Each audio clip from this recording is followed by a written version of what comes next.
Californians have not yet decided which gubernatorial candidate they want to replace Governor Gavin Newsom. At the Democratic convention this past weekend, none of the 9 candidates earned the 60% necessary to win an endorsement. But there was a surprising shakeup.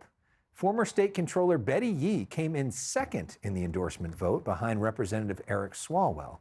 Statewide, Yee has a tough hill to climb. She's polling less than 2% among likely voters in a recent poll. A new poll just came out in the last hour that showed her about 5%.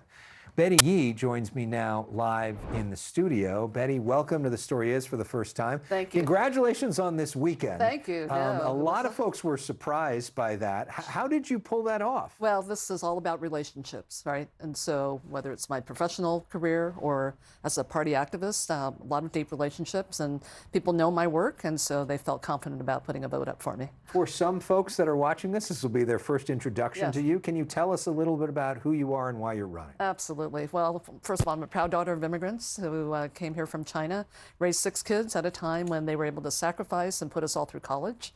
And this is what motivates me to do the work today, where we want that dream for every California family. I'm a nerd at heart. I'm a nerd that likes to get things done. And I think for me, it's about just having a trusted leader that people can count on who understand the struggles that they're going through. Well, fellow nerd here. And you also were elected statewide with a pretty big margin. Yes. Yes, we carry the record of having earned the most vote of any statewide candidate when I ran for re-election in 2018. Yeah, yes. And so you worked on as controller, right, yes, on a lot of the business of California. Well, managing billions of dollars, hundreds of billions of dollars for California, and my roots really began from managing dollars and cents, literally, from my parents' laundry and dry cleaning business. Okay, so money matters to people. It matters. This is widely seen as one of, if not the most unaffordable state in the country at a time when affordability is the biggest issue. What are you going to do that the other candidates aren't going to do, that the governor hasn't done already, to make my life and everybody's life cheaper? Well, what we have to do is to focus on just what are the cost drivers in people's lives. And right now we know that it's housing, health care, and for many families, child care and elder care. And so what do we do to really bring those costs down, but also look at how we lift wages up at the same time? And this is something that we know has to happen because we have a growing wealth gap here in California. And it's affecting not only our brown and black communities, but also our middle class now. And so really bringing those cost drivers down relative to how we provide health care, child care, and then looking at how we boost wages. So what's a specific policy idea on how to actually do that? Well, boosting wages, what I want to do is to grow the economy. We're going to have budget deficits for the next period of years. And so it's either going to be cutting the budget, raising revenue, which we probably will have to do both. But we have to grow this economy. We're the 4th largest economy in the world. We should be living up to our ambition of creating jobs that really are paying more livable wages. How do we address homelessness? We have to have better coordination between who's actually touching our homeless population.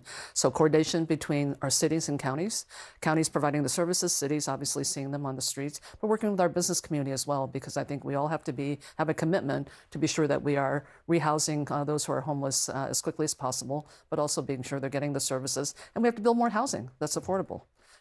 Obviously, at the convention this past weekend, you literally could talk to everybody. Yes. But in a state of 40 million people, that's impossible, right? A lot of this is based off of raising a lot of money, getting your name out there.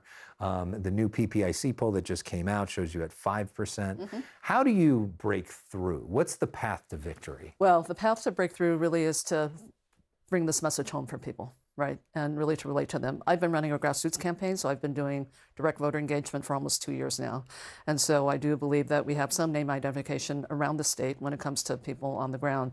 But what we're going to have to do, we've been holding back our resources because frankly there's been no focus on this race until recently, and we are going to be using it wisely to get our message out. And what is the bottom line message of why Betty Yee over the 55 other people that seem to be running? Well, it's really about having somebody who's a leader that's no gimmicks, about getting down to business and really making California add up for everyone again. Great.